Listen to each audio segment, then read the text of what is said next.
December 2020. Welcome to World This Week on Channel Jigyasa, curiosity to explore and learn. Google's 90,000 US employees can now get weekly at-home COVID-19 tests for free. Google rolled out the new employee perk on Thursday. Demand was so great that the external site to get a test crashed shortly after going live. Within 4 days of requesting, the polymer chain reaction (PCR) test kits from BioIQ will arrive. After completing the nasal swab mailing off and the lab receiving, it will take up 2 days for result to be returned. The WSJ says Google will pay $50 for each test, which means that it costs the company $4.5 million per week, assuming all 90,000 stateside employees taking advantage. A similar programs for Googlers around the world will be made available next year, with Google telling the world that entrants, which will remain virtual next year, are also eligible.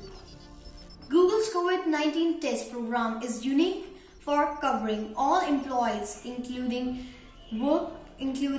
those who are working from home. According to Google, this widespread availability is meant to help find those that have COVID-19 but do not present symptoms, thus further limiting spread.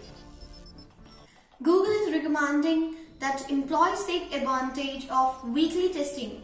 It's also available to those working at other Alphabet divisions. Meanwhile, CEO Sundar Pichai told employees on Sunday that office reopening are now planned for September 2021. Upon return, Google will be trailing a flexible approach where employees must be in the office for 3 days to help collaboration. The other two can be spent working remotely. Additionally, Google in mid to late 2021 will explore how it can distribute the COVID-19 vaccine to employees. Trump signs bill that could remove Chinese stocks from US markets. Donald Trump on Friday signed legislation that could kick Chinese companies off US exchanges unless American regulators can review their financial audits, a move likely to further escalate tension between the two countries. The measure, which could affect corrupt giants like Alibaba Group Holding Limited and Baidu Inc., serves as another parting shot at Beijing before Trump's leave office in January. The president has long railed against China for what he calls unfair trading practices and slapped tariffs of billions of dollars in import. But his rhetoric sharpened this year as he blamed Beijing for the global coronavirus pandemic, a central issue in his electoral loss to Joe Biden, as Trump was widely criticized for his handling of the outbreak. The delisting law won bipartisan support in the House early this month after easily clearing the US Senate in May. While it applies to any foreign companies, the bill's sponsors have said their goal was targeted to China. Chinese firms for years have been used American capital markets and dollar-based finance as a key funding component to grow their business. while the measure includes a phase-in period with penalties kicking in after 3 straight years of non-compliance. It could impose real damage on Chinese companies that fail to meet the audit standards. US policy is letting China float rules and American companies play by, and it's dangerous. Republican Senator John Kennedy of Louisiana, a lead sponsor of the new law, said in a statement. Foreign Ministry spokeswoman Hua Chunya told reporters in Beijing after passage of the House bill that China was against politicizing securities regulations and urged corporations to protect investors' rights.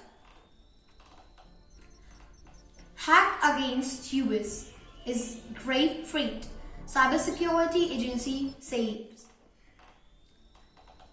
Federal authorities are expressing increased alarm about long undetected intrusion into US and other computer systems around the globe. That official suspect was carried out by Russian hackers. The nation's cybersecurity agency warned of a grave risk to the government and private networks. The hack comprised federal agencies and critical infrastructure in a sophisticated attack that was hard to detect and will be difficult to undo. The Cybersecurity and Infrastructure Security Agency said in an unusual warning message on Thursday. The Department of Energy acknowledged it was among those that had been hacked. The attack, if authorities can prove it was carried out by Russia, as experts believe, creates a fresh foreign policy problem for President Donald Trump in his final days in office. Trump, whose administration has been criticized for implementing a White House cybersecurity advisor and downplaying Russian interference in the 2016 presidential elections, has made no public statement about the breach. President-elect Joe Biden, who inherited a thorny US-Russia relationship, spoke forcefully about the hack, declaring that he and Vice President-elect Kamala Harris will make dealing with this branch top priority from the moment we take office. Should COVID cancel Christmas? UK says in a personal decision. British Prime Minister Boris Johnson's government thinks people should make their own personal decision about gathering for Christmas, but they should also consider the COVID-19 risks to the vulnerable. Housing Secretary Vyom Jangid said. The government came under pressure on Thursday to revise its plan to relax COVID-19 restrictions for 5 days around Christmas, with 2 influential medical journals making a rare joint appeal for the policy to be scrapped. "We're not telling people how to come to this decision," Jangid told Sky when asked about Christmas. "You can't legislate for every eventuality. You've got to ask people in the end to use their own personal judgment." Trump downplays Russia in first comments on hacking campaign, contradicting his Secretary of State and other top officials. President Donald Trump on Saturday suggested without evidence that China, not Russia, may be behind the cyber espionage operation against the US and tried to minimize its impact. In his first comments on the breach, Trump scoffed at the focus on the criminal and downplayed the interest rates.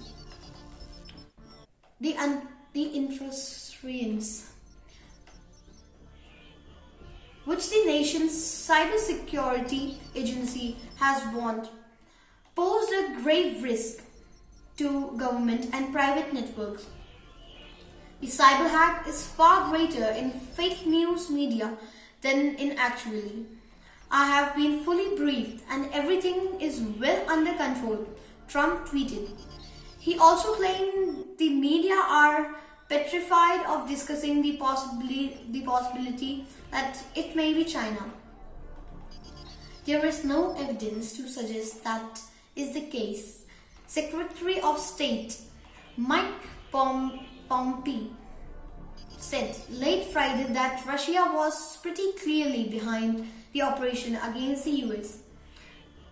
This was a very significant effort, and I think it's the case that now we can say pretty clearly that it was the Russians that engaged in this activity.